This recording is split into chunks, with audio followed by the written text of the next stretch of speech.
Astaghfirullah Rabbal baraya, Astaghfirullah minal khutaya.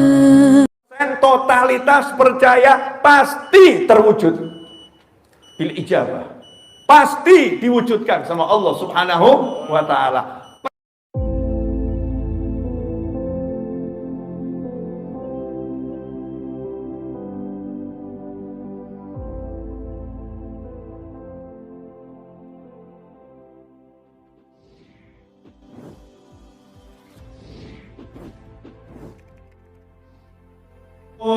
Kalau kita berdoa, Allahumma Rabbi inni ya Rabb, Rabbana, manggil Allahnya dulu. Allah, Allah. Nggak ada doa ujuk-ujuk. A'inni ala dzikrika wa syukrika wa husni ibadatik. Depannya pasti Allahumma. A'inni ala dzikrika wa syukrika wa husni ibadatik. Allahumma, Allahumma, Allahumma ya Rabb, ya Rabbana. Semua itu bentuk manggil Allah Ta'ala. Maka nomor satu, panggillah Allah dengan yakin. Gak ada yang bisa selesaikan urusanmu kecuali Dia. Pede. Allahumma. Begitu kita bilang Allahumma, langsung jawabannya. Labbaik abdi. Kenapa? What happened? Apa yang terjadi? Apa yang kamu butuhkan? Apa yang kamu inginkan? Kamu butuh apa? Kita jawab bla bla bla bla bla bla bla. Allah bilang astajib lakum. Jangan khawatir. Semua permintaanmu, permohonanmu aku jawab. Aku jawab. Anak tadi ngomong sama ayahnya, "Ayah, perintahkan mas itu." Bapaknya ngomong, "Oke, Nak." Deal, selesai. Anak tadi yang nyantai aja, udah masalah udah diurus sama ayah. Dia nggak akan nanya berkali-kali, "Ayah, masnya udah dipanggil belum, Ayah? Ayah, nih masnya kok gak kelihatan, mana sih Ayah? Ayah bisa nggak sih manggil mas tadi itu? Bisa nggak sih Ayah?" Nggak nanya, karena apa? Percaya sama ayahnya. Nah, sementara kita ngakunya percaya sama Allah, nanya melulu, kabul nggak ya? Kok belum ada tanda-tanda pengabulan ya? Terwujud nggak ya? Jalannya hidup dengan mikirin kabul nggak, kabul nggak, kabul nggak, kabul nggak. Karena nggak percaya. Ya Allah tolak urusan diri. Kamu enggak percaya sama aku. Kamu enggak trust sama aku. Ikhwani rahimakumullah. Lah itulah fungsinya divisi setan. Begitu kita doa, setan yang bisikin. Emang doamu bisa nolong kamu? Emang doamu bisa nolong kamu? Enggak bisa. Kamu harus berusaha. Enggak berusaha ya enggak bisa tertolong. Setan sebelah kiri bisikin. Usahamu udah mentok. Nggak ada jalan keluar, mau usaha apa lagi? Jadi ya doamu ya percuma, nggak akan menghasilkan apa-apa. Ngomong nggak ada usaha yang bisa kamu lakukan kok. Kamu udah mentok, bung, akhirnya diem, merenung, mata mendelik. Diajak ngomong diem, stres. Tapi lain kalau orang yang udah percaya sama Allah, dia bilang sama setannya, udah cari pasien yang lain, jangan saya. Ini buat anak-anak TK, SD itu ya wajar. Profesor seperti saya jangan diganggu yang model begini. Ya usaha nggak usah diajarin. Bayi lahir aja usaha, kok nggak usaha nggak lahir tahu. Bayi lahir aja usaha, usaha nggak lahir. Aku masih kecil aja udah tengkurap, modalku cuman ibuku datang. Tengkurap ini nggak telentang tengkurap. Ini kalau nggak ditolong aku mati. Nah, modalku cuman langsung ibuku datang ditolong. Masa sekarang aku nggak manggil Allah nggak ditolong? Emang kamu siapa? Kurang ajar. Minggir kamu, setan kurang ajar. Kalau setannya manusia jangan dibegituin. Setan minggir kamu, jangan. Wah, nanti jadi masalah itu, nanti jadi masalah itu cukup di hati, di pikiran. Yakin sama Allah Subhanahu wa ta'ala kan enak, tinggal ngomong. Ud'uni astajib lakum. Terakhir, udah 30 menit tuh. Perpanjangan waktu 10 menit ini. Ini adzannya kan sudah 3 menit lagi ya? Setelah adzan bisa nyambung lagi. Iya, setelah adzan saya mau nyambung di tempat yang lain. Saya ini malam ini jadwal ada neneknya murid saya itu tahlil yang hari ke-40. Jadi bukan jadwal saya ceramah di sini. Kebetulan Habib Gas lagi berhalangan. Kemudian saya diminta tolong karena saya lagi ada di Jakarta. Habib bisa nggak? Oke, siap, seneng saya. Pokoknya kalau waktu buat ngajar, apalagi di sini, saya senengnya luar biasa. Nah, jadi setelah dari sini saya cus ke tempat yang lain. Boleh toh? Nggak boleh juga tetap jalan. Tetap jalan. Terus apa fungsinya ngomong? Ya nggak tahu, asal ngomong aja ini. Nah, hadirin yang dimuliakan Allah Ta'ala. Ini akhirnya untuk menggabungkan dari awal tadi. Yang terakhir begini, simple. Pernah tahu yang film-film tukang sihir itu? Judulnya macam-macam ya. Saya masih cari itu selain Harry Potter, ya. Hanya Harry Potter saja itu yang pakai kakek sihir. Betul ya? Itu mungkin yang buat juga merasa ada diskriminatif di kelompok tukang sihir.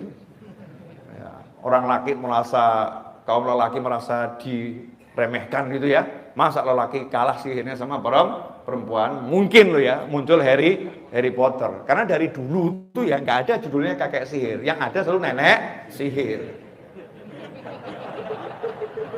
Betul nggak? Jadi ibu-ibu sebagai wanita harusnya protes itu. Kenapa sekarang ada kakek sihir? Sampai sihir aja laki-laki mau ngerebut. Itu wilayah kami. Masya Allah. Nenek sihir. Di Al-Quran juga nafatha, wanita-wanita yang meniupkan buhul-buhul. Ada ikatan-ikatan sihir. Ditiup-tiup sama perempuan yang ahli sihir. Nenek-nenek sihir. Nah kalau kita ambil dah sekarang ini, entah itu kakek, entah nenek, pokoknya penyihir. Penyihir itu kekuatannya di mana? Ya kan saya pakai penyihir karena Anda kan penggemar Harry Potter. Pernah lihat kan ya film Harry Potter. Di mana kekuatannya? Ucapan. Tongkat, kemudian diputer-puter. Ya, baca.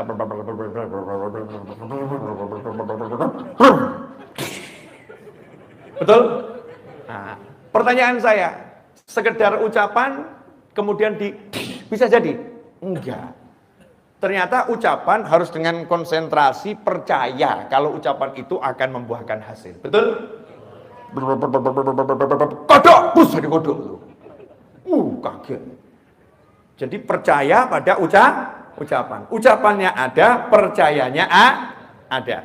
Ucapannya, mantranya ada, yakinnya ada. Maka jadi. Betul begitu? Ya, itu penyihir. Masa muslim pakai ilmunya tukang sihir? Kan enggak. Nabi Muhammad SAW mengingatkan ilmunya anbiya wal mursalin, auliya wal sholin, semuanya dari zaman Nabi Adam sampai kapanpun. Kekuatannya itu kalau penyihir ada mantra, kita merapal doa. Kekuatannya adalah di kalimat-kalimat doa. Kalimat-kalimat doa. Makanya muncul sabda Nabi Muhammad SAW, ad-du'a silahul mu'min. Doa itu senjatanya mukmin. Sementara sekarang mukmin udah diajarkan meninggalkan doa.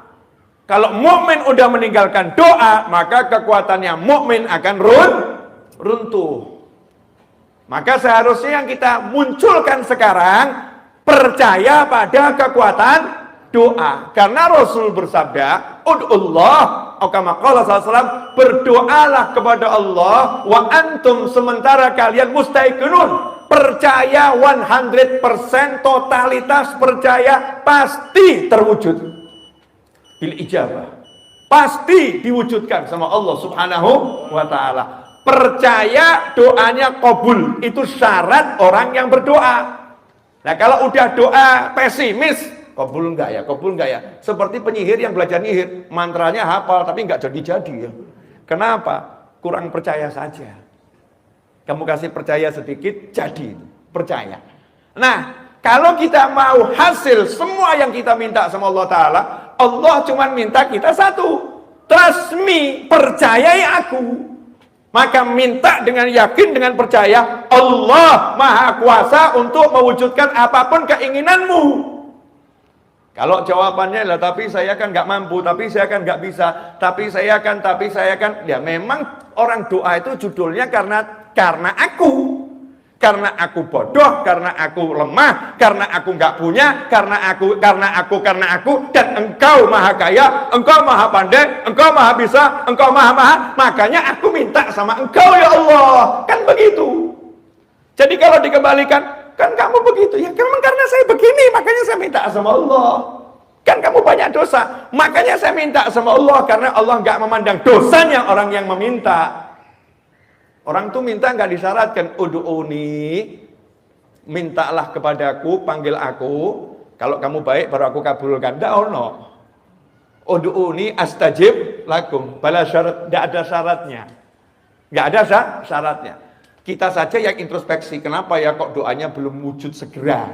Kok nggak segera terwujud ya? Kok lama? Oh ya mungkin ada pemeriksaan kendaraanmu, suratnya nggak lengkap, ya terhambat di jalanan. Kalau suratnya lengkap ya langsung. Mungkin itu upaya kita untuk selalu memperbaiki kualitas kita dalam minta sama Allah Subhanahu wa ta'ala. Tapi kalau aslinya Allah nggak pernah lihat modelmu seperti apa. Kalau minta dengan yakin dikasih. Iblis minta dengan yakin dikasih.